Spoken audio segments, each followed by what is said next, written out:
Far Eastern characters are often made up of smaller structural components called radicals. Think of them as individual concepts that stack together to create a broader meaning, like visual building blocks that combine to tell a story or convey a single complex concept. Welcome back to Gospel Kanji. I'm your host, Kent Cisco. Today we're going to analyze the kanji character for the word judgment. We can break down this specific character for judgment into four very distinct, highly specific visual parts: a cross, spear, wounds, and a garment. That is an incredibly violent and highly specific image to associate with the standard bureaucratic concept of legal judgment.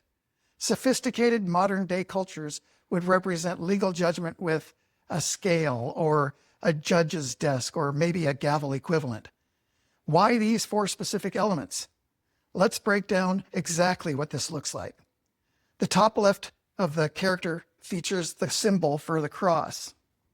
Moving to the right side of the structure, you have an element that represents a spear. So now we have a cross and a spear.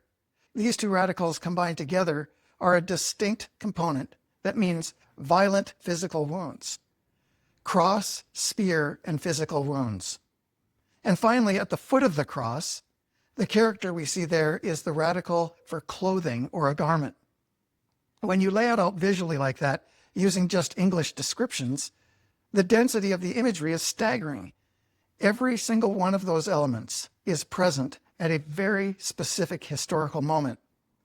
Using these specific symbols, I want to draw our attention directly to the crucifixion narrative in the Gospel of John, John chapter 19. They converge perfectly at one place and at one time. If you read the historical account, Christ is lifted up on a Roman cross. His side is violently pierced by a Roman spear to confirm his death. While he is alive on the cross, he suffers the severe physical wounds of the earlier scourging and the nails in his hands and feet. And finally, the soldiers at the foot of the cross strip him, divide his garments, and cast lots for his clothing. It's all right there. These symbols not only point to the event, they point to the ancient prophecies that specifically call out these individual pieces. Zechariah chapter 12 says, "They will look on the one they pierced." Isaiah chapter 53 explicitly states, "The suffering servant would be wounded for our transgressions and crushed for our iniquities." In Psalm 22, written centuries earlier, David prophesied that his hands and feet would be pierced and his garments would be divided and lots cast for his clothing. But let's go back to the kanji itself. Why embed all those specific crucifixion details into the everyday word for judgment? It's a great question, because if you're trying to tell the story of a crucifixion, why not embed these things into the word for death or tragedy or execution? I believe it's because of the deep theological truth that is being conveyed to future generations. We need to look in the book of Romans, chapter 8, to explain this core concept. How does Paul explain it? The theological argument is that God did not merely reveal the horror of sin on the cross, he actively judged it.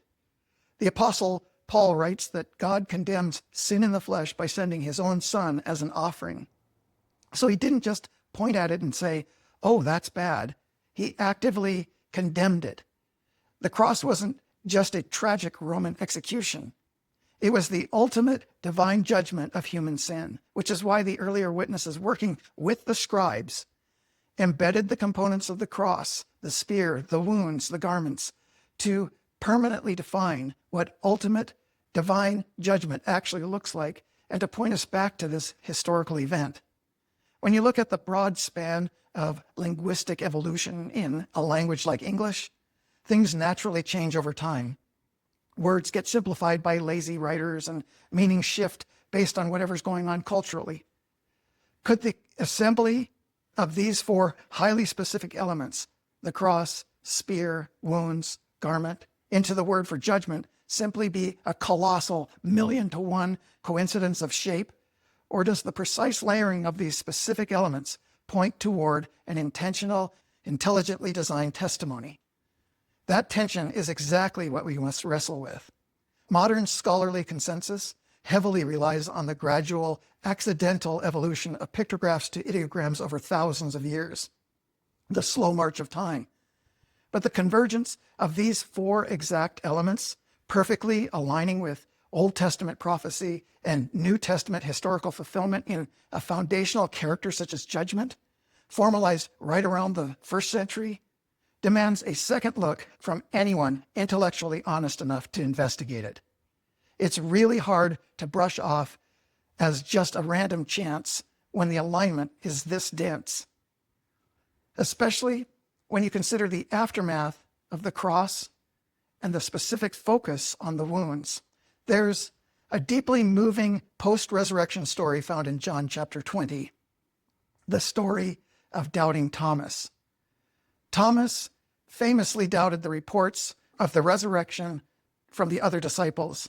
He stated unequivocally that he would not believe unless he could physically put his fingers into the wounds in Jesus' hands and his hand into Jesus' pierced side.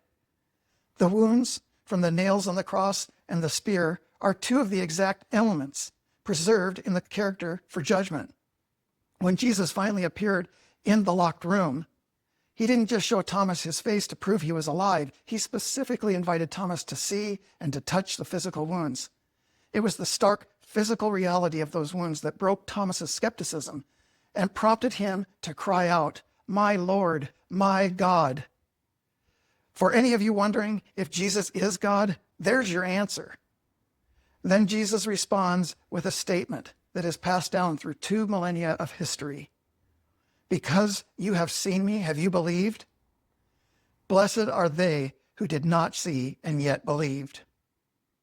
And if this gospel kanji hypothesis holds true, the wise men who helped craft or influence these characters were trying to create a brilliant mechanism for millions of people in the Far East. The visual character for judgment preserves the exact forensic evidence that Thomas demanded to touch.